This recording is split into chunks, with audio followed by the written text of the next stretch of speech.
অবশেষে নাজমুল হাসান পাপনের দেখা মিলল লন্ডনে।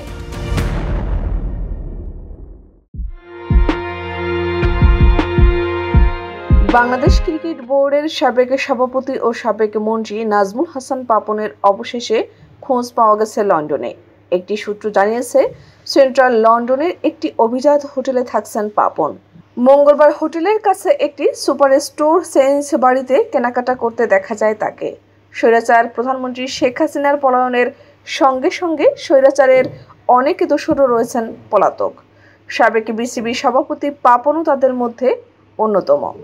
কোথায় রয়েছেন পাপন, তার হদিসেই এতদিন অপেক্ষায় ছিলেন দেশবাসী। জানা যায়, 5 অগস্টে বাংলাদেশের সরকার পরিবর্তনের পর ব্রিটেনে রাজনৈতিক আশ্রয় চেয়েছেন আওয়ামী লীগের সাবেক সংসদ সদস্য সহ অনেক নেতা। অন্যরা এসেছেন মাল্টিপল এন্ট্রির ভ্রমণ ও বিনিয়োগকারী সহ অন্য ভিসায়। এ পর্যন্ত বেশ কয়েকজন নেতার ব্রিটেনের রাজনৈতিক আশ্রয় চাওয়ার বিষয়ে নিশ্চিত হওয়া গেছে।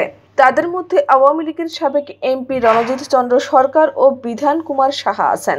এরই মধ্যে একজনের অ্যাসাইলাম আবেদন মঞ্জুর হয়েছে। এখন তিনি তার স্ত্রী সন্তানকে ব্রিটেনে আনার প্রক্রিয়া চালাচ্ছেন বলে জানা গেছে। খালিদ মাহমুদ চৌধুরী পরিবার সহ আছেন লন্ডনে।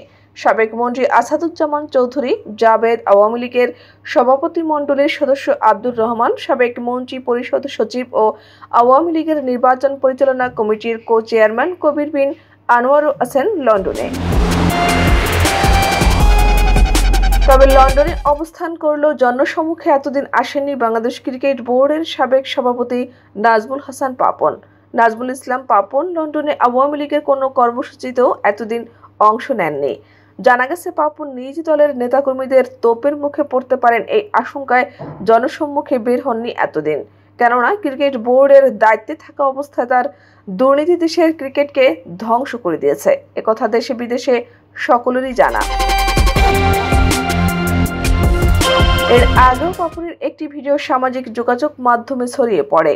সেই ভিডিওতে নাজমুল ইসলাম পাপন কোনো এক সুপার শপে কেনাকাটা করছেন। এ সময় তার পাশে এক নারীকে দেখা গেছে।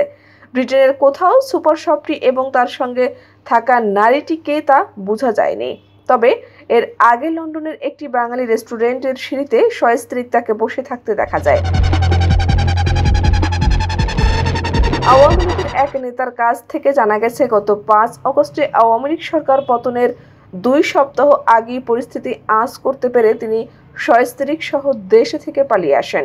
তার এক যুগের ক্রিকেট কেলেঙ্কারির দোসর হিসেবে চিহ্নিত ইসমাইল হায়দার মল্লিকও সে সময় পালিয়ে লন্ডনে চলে আসেন।